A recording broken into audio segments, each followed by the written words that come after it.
आज दुल्हा दुल्हन के बारे में भी कही के खत्म करिए। जनक के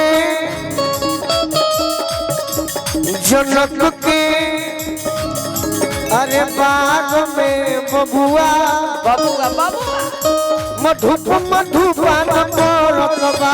जनक के बाग में बबुआ मधुपान जनक के बाग में बबुआ मधुपान करत बा। जनक के बाग में बबुआ मधुपान करत बा।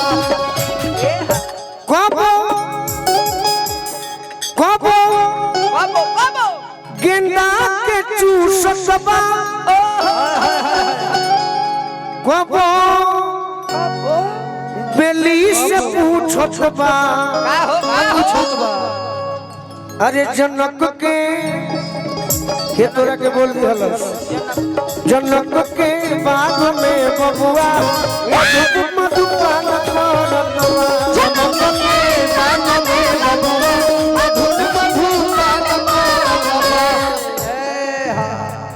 सीता जी के सब संगतिया कहली कि ये सखी बाग में दूगो राजकुमार आइल बड़े आ थ्योरी के गोली मारो तहरा के प्रैक्टिकल दिखा देता सही। तो अकेली घूमे चलली हो बाग में सहेली।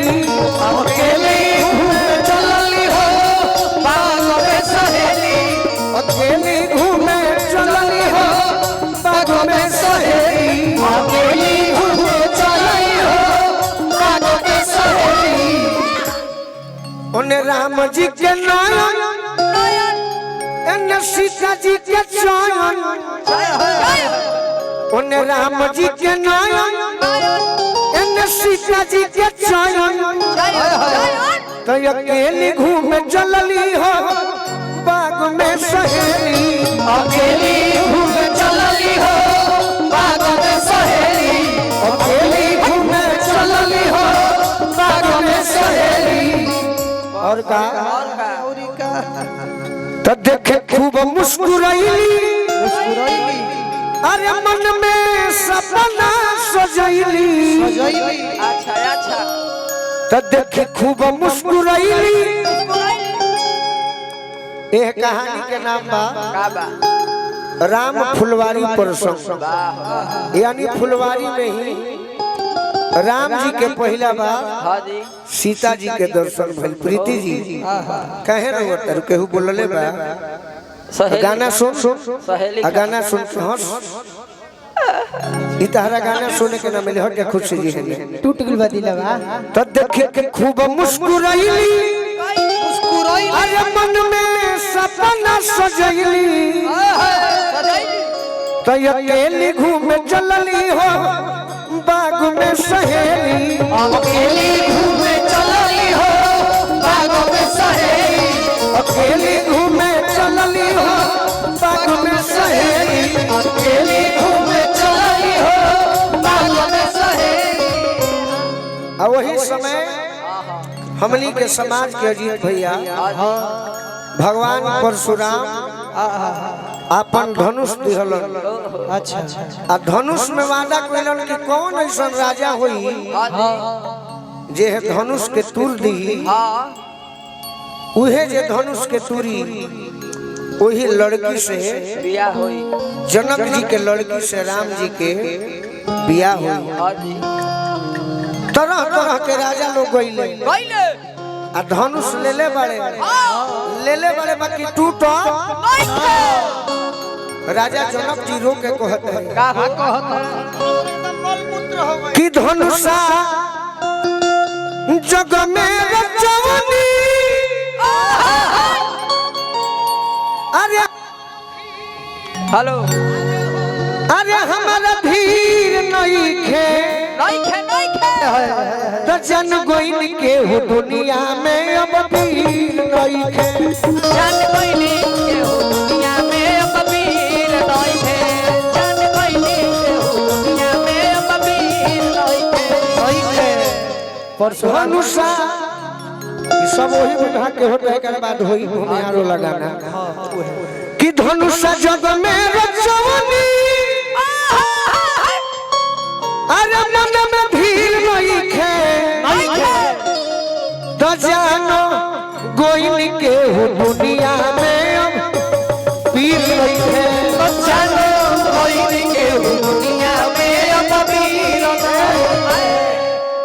एक लाइन के बाद भूमिहार वाला गाना हुई होई होई सीता जी भी जान गईली हाँ जी बेच चाचा केने बनी सीता जी जान गईली सिपाही चाचा का कहत हो भूमिहार वाला गाना होई होई हम सब देखत तानी आंख है ने बाबा की नजर उनी है कब का सीता जी जान गईली कि अब हमार बियाह ना होई अब हमार बियाह ना होई ना होई ना ना सीता जी रो रो के कहत रही का कहत सूरज भगवान से कैसे कहत रे अरे की उबाला अरे सूरज बाबा हो पैया पई तो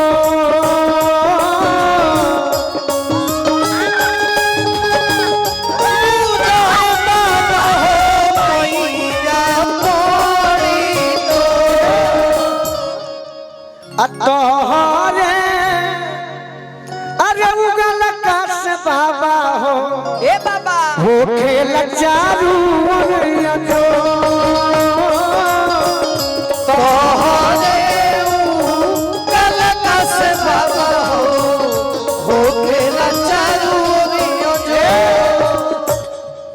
कि जन्मे के हम तो या जीत भैया जन्मे के दुखिया है तू भाई माने लो हाँ हाँ हाँ यह खुशी के बात बा कब का वेद चाचा बेटा माने ले हाँ जी लाल बाबू चाचा बेटा माने ले पूरा ई क्षेत्र हमारा के बेटा माने ले बाकी हम कहाँ हैं जाने अरे जनम के अरे दुखिया ये बाबा हो माई बाप नामो सीता जी कहली प्रभु जी से ना हो अरे ऐसन बाबा दिहाए बाबा हो दिहते धनुषिया के तो ऐसन बाबा दिहाए बाबा हो दिहते धनुषिया के तो अजीत भैया रो के मत जहले आओ ऐसन बाबा अरे दिहाए बाबा हो ए बाबा बाबा